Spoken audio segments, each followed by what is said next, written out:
કરજો। ઓમ નમો ભગવતે વાસુદેવાય।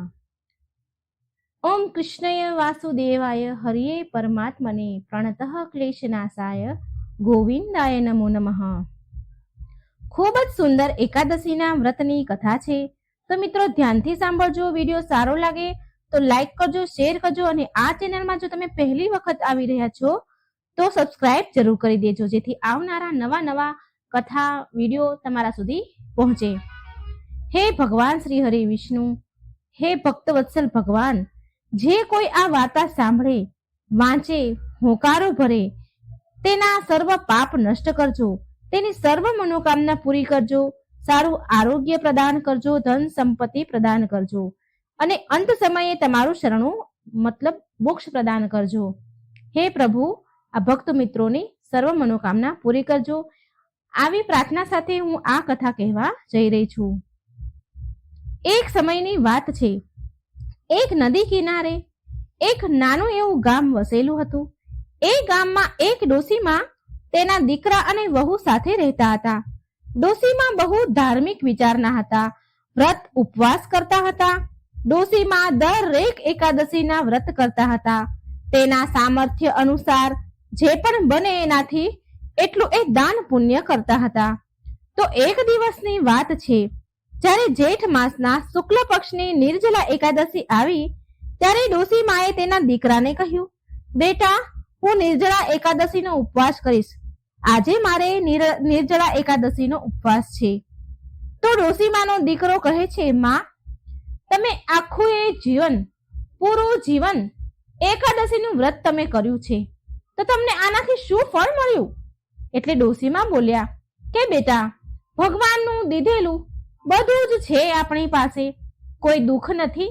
આપણે સારું ખાઈએ છીએ, સારું પીએ છીએ, સારા કપડાં પહેરીએ છીએ, મારે તો 2 પૌત્ર પણ છે, બધું જ સારું છે, અને આનાથી વધારે જીવનમાં બીજું શું જોઈએ બેટા? 2 સમયનું ભોજન મળી જાય છે, ઘણું છે, આનાથી વધારે મારે બીજું કઈ નથી જોતું। એટલે તેનો દીકરો બોલ્યો, માં, એમ વાત છે તો મને કોઈ સારી નોકરી કેમ નથી મળી રહી? હું તો માં તમને બાળપણથી જોઉં છું કે તમે કેટલી પૂજા પાઠ, વ્રત ઉપવાસ કરો છો, અને કેટલાય પક્ષીઓને ચણ પાણી નાખો છો, તુલસીજીની પૂજા પાઠ કરો છો, પાણી રેડો છો, આખો દિવસ ભગવાનની પૂજા પાઠ કરો છો, પણ મને તો આનું કોઈ ફળ દેખાયું નહીં। ના તો આજ સુધી મારી કોઈ નોકરી સારી લાગી, અને ના હું મારા દીકરાઓને થોડું પણ દૂધ પાઈ શકું છું, બિચારામને થોડું પણ દૂધ પીવા નથી મળતું। અને માં, તમારી વહુ પાસે 2 સાડી છે, ત્રીજી કોઈ સાડી પણ સારી નથી, અને માં, તમારી તબિયત પણ ખરાબ રહે છે, પણ હું સારા ડોક્ટર પાસે તમને લઈ જઈ નથી શકતો। તમારા પગ, તમારા ગોઠણ કેટલા દુખે છે, પણ માં, હું એટલો લાચાર છું કે મારી પાસે એટલા પૈસા નથી કે સારા ડોક્ટર પાસે હું તમને લઈ જાઉં અને તમારો ઈલાજ કરાવી શકું। હું ઘણો દુખી થઉં છું। જ્યારથી હું જન્મ્યો છું, જ્યારથી મને ભાન આવ્યું છે, મને સમજણ આવી છે, ત્યારથી હું આ તૂટેલા ફૂટેલા છાપરા જોઉં છું, તૂટેલી ફૂટેલી ઝૂંપડી જોઉં છું, અને આ જ ઝૂંપડીમાં આપણું જીવન ગુજરાન ચાલી રહ્યું છે। આજ સુધી માં, હું આ તૂટેલા ફૂટેલા મકાનનું ધાબુ એટલે કે છત પણ સારી નથી કરાવી શક્યો। અને જો માં, આપણા પાડોશીમાં બધા કેટલા સારું જીવન જીવે છે, કેટલા મોટા મોટા મકાન બધાએ બનાવી લીધા છે। માં, તું જાણે છે ને, પેલા શાંતિ કાકી છે, તેમણે કેટલી પ્રગતિ કરી, એના ઘરમાં નોકર ચાકર, ઘોડા ગાડી બધું જ છે, તેમણે હવેલી જેવું મકાન પણ બનાવી લીધું। માં, આજ સુધી તો શાંતિ કાકીએ કોઈ વ્રત, પૂજા પાઠ, ઉપવાસ કરતા મેં એમને નથી જોયા, અને એક તમે છો કે કેટલા વ્રત કરો છો, ઉપવાસ કરો છો, પૂજા પાઠ કરો છો, કેટલા પુણ્યના કામ કરો છો, ક્યારેક તુલસી માને જળ ચડાવો છો, ક્યારેક પીપળાને જળ ચડાવો છો, ક્યાંક દીવા પ્રગટાવો છો, ઉપવાસ કરો છો, પણ માં, શું ફાયદો થયો તમને આ બધાનો? એ ડોશીમાનો દીકરો ડોશીમાને આવી રીતે ખૂબ બોલે છે, મેણા ટોળા માણે છે। એ દિવસે ડોશીમાને એના દીકરાની વાત સાંભળીને બહુ જ દુઃખ થયું, અને ડોશીમા બહુ દુઃખી થઈ ગયા। બહુ ઉદાસ થઈ ગયા. એ દિવસે ડોસીમાને એકાદશીનું વ્રત હતું. એ પણ નિર્જળા એકાદશીનું વ્રત હતું. જ્યારે ડોસીમાનો દીકરો મજૂરી કરવા માટે કામ પર ચાલ્યો ગયો અને વહુ તેના ચૂલા ચોકામાં એટલે કે ઘરના કામમાં વ્યસ્ત થઈ ગઈ અને તેના દીકરા જે નાના પૌત્ર હતા ડોસીમાના, એ રમવા લાગ્યા.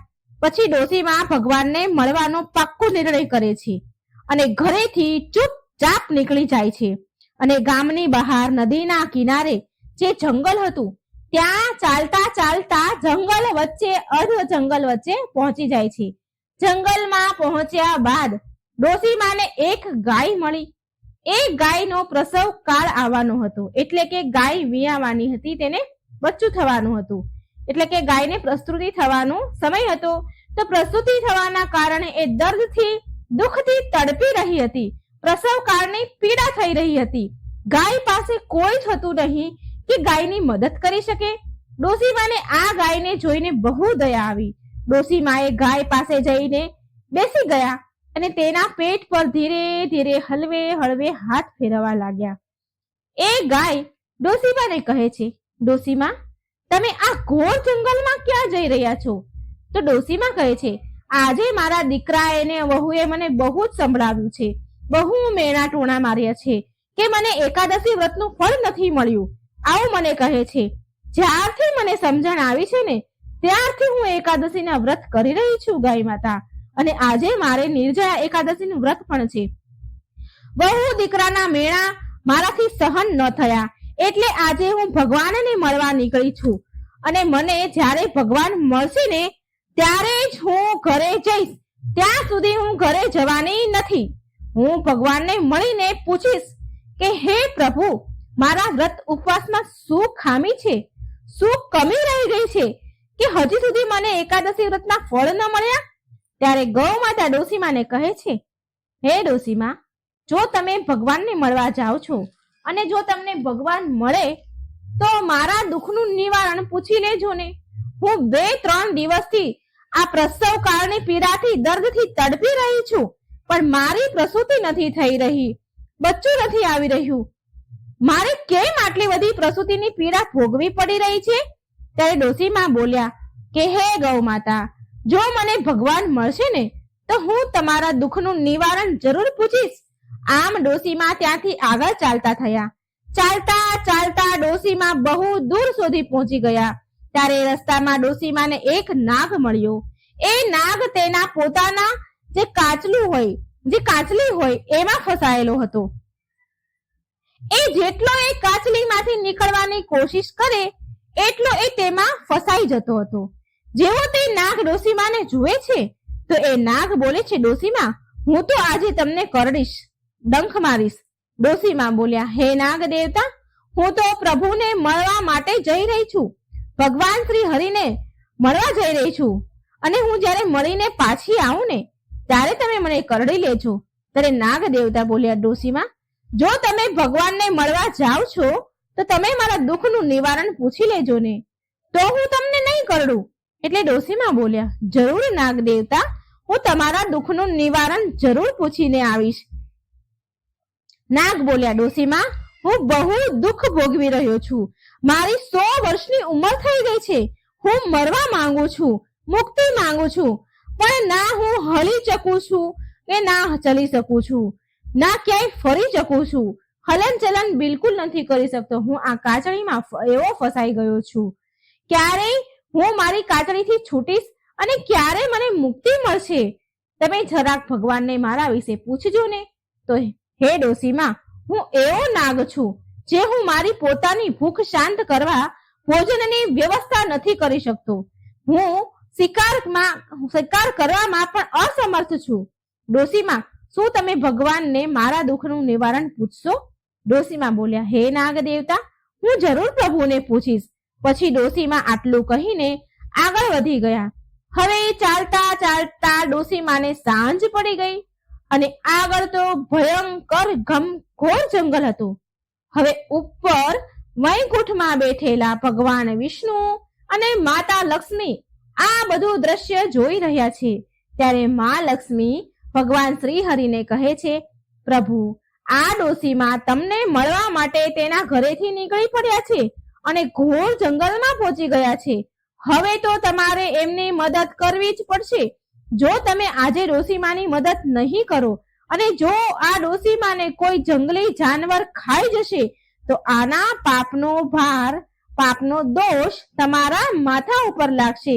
તો ભગવાન વિષ્ણુ બોલ્યા કે હે લક્ષ્મીજી, તમે સત્ય કહો છો. મારે હવે આ ડોશીમાની મદદ માટે જવું જ પડશે પૃથ્વીલોક પર. પછી ભગવાન વિષ્ણુએ એક વૃદ્ધ બ્રાહ્મણનું સ્વરૂપ ધારણ કર્યું અને ઘોર જંગલમાં એક પીપળાના ઝાડ નીચે બેસી ગયા. ત્યારે એ ડોશીમા ત્યાંથી નીકળ્યા.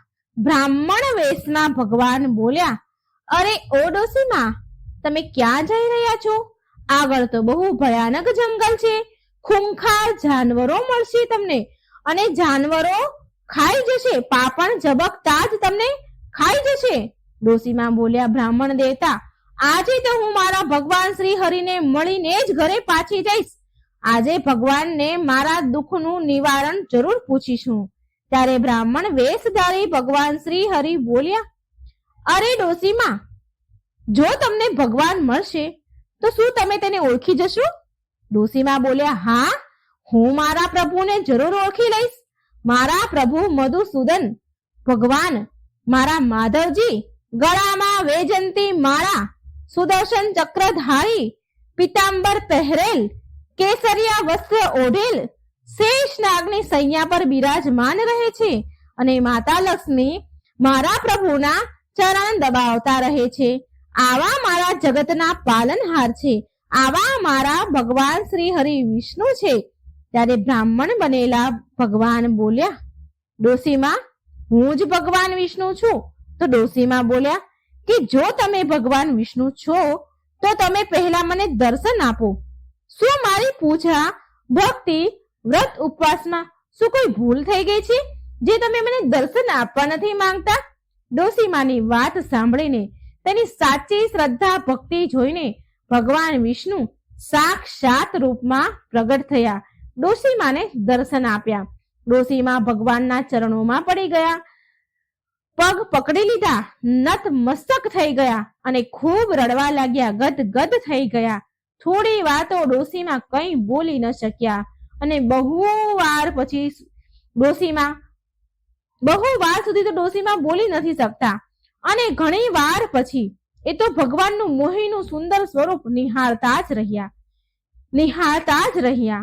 એના મુખમાંથી શબ્દ ન નીકળે એટલા ભાવ વિભોર થઈ ગયા, ગદગદ થઈ ગયા અને મનમાં ડોશીમા બડબડે છે, બોલે છે, હે પ્રભુ, હવે તો મારે કંઈ જ નથી જોઈતું.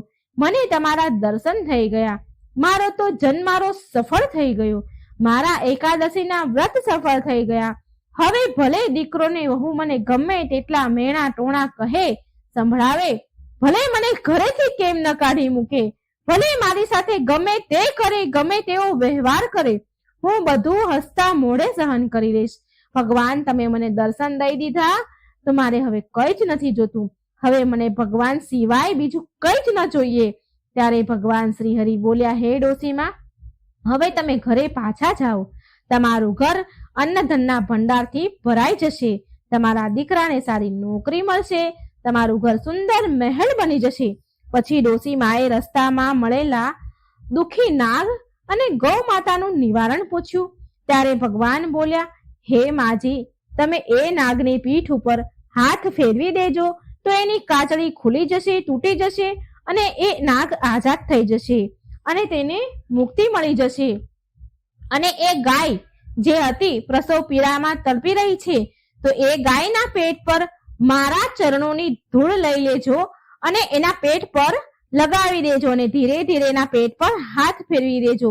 પછી એનો પ્રસવ સફળતાપૂર્વક આરામથી થઈ જશે.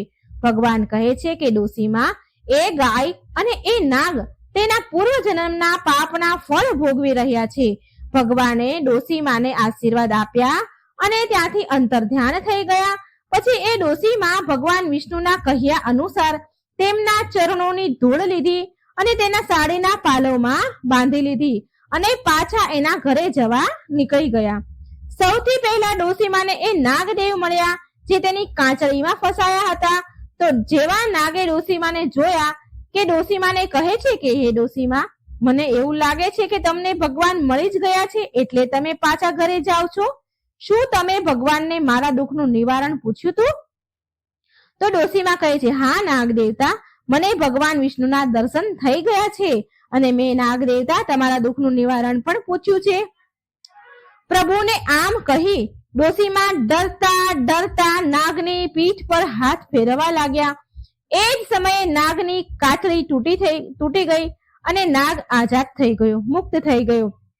પછી તેણે દિવ્ય દેહ ધારણ કરી લીધો. પછી ડોસીમા ત્યાંથી ચાલતા થાય છે. તો નાગ દેવતા બોલ્યા, હે ડોસીમા, તમે મને મુક્તિ પ્રદાન કરી છે, હું તમારો આ ઉપકાર ચૂકવવા માંગુ છું. ડોસીમા, લ્યો આ નાગમણી છે, હું તમને આ નાગમણી આપું છું. ડોસીમા બોલ્યા, હે નાગ દેવતા, હું આ નાગમણીનું શું કરીશ? નાગદેવ બોલ્યા, ડોસીમા, તમે તો બહુ ભોળા છો. લોકો તો નાગમણી મેળવવા માટે નાગોની, સર્પોની હત્યા કરી દે છે. ડોસીમા, આ નાગમણી છે, આને લઈ લો અને જે પણ વસ્તુ તમને જોઈએ તે તમે નાગમણીથી માંગજો, એ તરત જ હાજર થઈ જશે. તમારી બધી જ ગરીબી, દરિદ્રતા દૂર થઈ જશે. પણ ડોસીમા, તમે ક્યારેય લાલચ ન કરતા, ધનનો હંમેશા સદુપયોગ જ કરજો. ગરીબો અને લાચારોની મદદ કરજો. અનાથ આશ્રમ ખોલાવજો, કુવા, તળાવ, વાવ બનાવજો, ગરીબ કન્યાઓના વિવાહ કરાવજો. તમે ધનનો સદુપયોગ કરશો તો આ નાગમણી હંમેશા તમારી પાસે રહેશે. પણ ડોસીમા, જે દિવસે ધનની લાલચ તમે કરશો તો આ નાગમણી તેની જાતે ગાયબ થઈ જશે. ડોસીમાએ નાગ દેવતા પાસેથી નાગમણી લીધી. પછી નાગની મુક્તિ થઈ ગઈ અને દિવ્ય દેહ ધારણ કરી એ નાગલોકમાં ચાલ્યા ગયા. ત્યાર પછી ડોસીમા આગળ ચાલ્યા એટલે ડોસીમાને એક ગાય મળી જે હજી પણ પ્રસૂતિની પીડામાં તડપી રહી હતી, દુઃખી થઈ રહી હતી. ડોસીમાએ તેમના પાલવમાંથી ભગવાનના ચરણોની ધૂળ લીધી અને ગાયના પેટ પર હળવે હળવે લગાવી અને ધીરે ધીરે હાથ ફેરવો.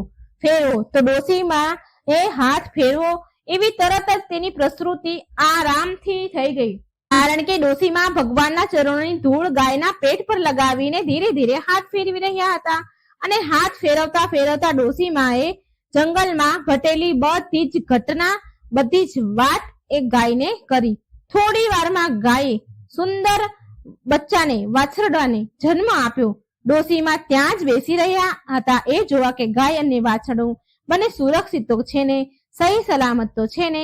આમ થોડી વાર ડોસીમા બેઠા અને પછી થોડી વાર પછી ડોસીમા ત્યાંથી જવા તૈયાર થઈ ગયા. તો ગાય માતા બોલ્યા, ડોસીમા, તમે મને અને મારા બચ્ચાને છોડીને ક્યાં જાઓ છો? ડોસીમા, તમે તો મને નવું જીવન આપ્યું છે, હું તમારા ઉપકારનો બદલો ચૂકવવા માંગુ છું. ડોસીમા, તમે મને અને મારા બચ્ચાને સાથે તમારા ઘરે લઈ જાઓ. આ સાંભળીને ડોસીમા બહુ ખુશ થઈ ગયા.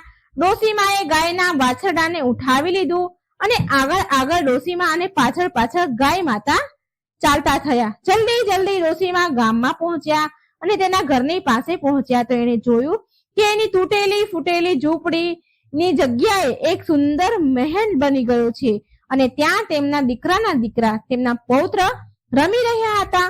તો છોકરાએ જેવા દાદીમાને જોયા તો એ બૂમો પાડવા લાગ્યા કે મમ્મી, પપ્પા, જલ્દી આવો, જલ્દી આવો, દાદીમા આવી ગયા છે, દાદીમા આવી ગયા છે. આ સાંભળીને વહુ દોડીને બહાર આવી અને તેની સાસુમાના પગમાં પડી ગઈ અને વહુ બોલી, માજી, તમે ક્યાં ચાલ્યા ગયા હતા? દીકરો અને વહુ એના કડવા વચનોની માફી માંગવા લાગ્યા અને રડવા લાગ્યા કે માં, તમે ક્યાં ચાલ્યા ગયા હતા? અમે તમને કેટલું બધું ખરું ખોટું સંભળાવી દીધું. બંને જણા ડોસીમાની માફી માંગે છે. ડોસીમાનો દીકરો બોલ્યો, માં, મને બહુ સારી સરકારી નોકરી મળી ગઈ છે, આપણું ઘર સુંદર મહેલ બની ગયું છે. આ બધુંમાં તમારા એકાદશી વ્રતનો પ્રભાવ છે અને એ કારણે જ આ બધું થયું છે. અને પછી વહુએ પણ ખૂબ માફી માંગી. હવે ડોસીમાએ તેના દીકરા અને વહુને પૂરી વાત કહી કે તમારી વાતોથી દુઃખી થઈને હું ભગવાનને મળવાનો નિર્ણય કરીને ઘરેથી ચાલી ગઈ હતી અને હું જેવી જંગલમાં પહોંચી મને ભગવાનના દર્શન થયા. કેવી રીતે દર્શન થયા, શું શું થયું, એ બધી જ વાત ડોસીમાએ તેના દીકરાને અને વહુને બતાવી. પછી ગાય માતાનું દૂધ તેના પૌત્રને પીવા માટે મળવા લાગ્યું અને નાગમણીથી ડોસીમાના 7 જન્મની ગરીબી દૂર થઈ ગઈ. હવે ડોસીમા નાગમણીથી મળેલું ધન ગરીબોમાં વેચવા લાગ્યા. તેને તેના ગામમાં, આસપાસના ગામમાં પાણીની પરબો બંધાવી. જે વસ્તુની ગામમાં કમી હતી એ બધું જ કરાવ્યું. ગરીબ બાળકોને ભણવા માટે પાઠશાળા બંધાવી, દવાખાના બનાવડાવ્યા અને ગરીબ કન્યાઓના, જેને પહોંચ ન હોય, ગરીબ હોય, જે દીકરીના લગ્ન ન કરાવી શકતા હોય એવી કન્યાઓના લગ્ન કરાવ્યા. અનાથ આશ્રમ બનાવડાવ્યા, જેથી જેના મા બાપ ન હોય એના બાળકો શાંતિથી તેમાં રહી શકે. ડોસીમાં ધર્મ કર્મના કામ કરવા લાગ્યા. કાચા રસ્તાઓ પાકા બનાવ્યા, જેથી ગામના લોકોને આવવા જવામાં કોઈ હેરાનગતિ ન થાય. તળાવ બનાવ્યા, કુવા બનાવ્યા. હવે ડોસીમાએ સારા સારા કામ કર્યા. ડોસીમા દિલ ખોલીને ગરીબોની મદદ કરવા લાગ્યા અને આમ ડોસીમા પાસે ધનમાં વધારો થયો. અને આમ એકાદશીનું મહત્વ ડોસીમા બધાને સમજાવવા લાગ્યા કે કેવી રીતે એકાદશીનું વ્રત કરવાથી તેમનું જીવન બદલ્યું. ડોસીમાની ચારેય બાજુ બહુ પ્રશંસા થવા લાગી. તેમની પ્રસિદ્ધિ દૂર દૂર સુધી ફેલાવા લાગી. જે પણ ગરીબ તેના દ્વાર પર આવે તો ક્યારેય ખાલી હાથે પાછો ન જાય. ડોસીમા દિલ ખોલીને તેના મદદ કરવા લાગ્યા. આમ સમય વીતતો ગયો. હવે ડોસીમાની ઉંમર થઈ ગઈ હતી. હવે તેમનો અંતિમ સમય આવ્યો હતો. એટલે ડોસીમા સર્વ સુખ ભોગવી ધર્મ કર્મના કાર્ય કરી ભગવાનના શરણમાં ગયા. તેમનું મૃત્યુ થયું અને મોક્ષ પામ્યા. શ્રી હરિનું શરણ પ્રદાન થયું. હે એકાદશી માતા, જે કોઈ આ વાર્તા સાંભળે, વાંચે, સંભળાવે અને હોંકારો ભરે તેના ઘર અન્ન ધનથી ભંડાર ભરી દેજો. તમારી કૃપા એ સૌ ભક્તો પર વરસાવજો. હે ભગવાન વિષ્ણુ, તમારા ભક્તો પર તમારી અસીમ કૃપા બનાવી રાખજો. જય શ્રી કૃષ્ણ. રાધે રાધે. Thank you.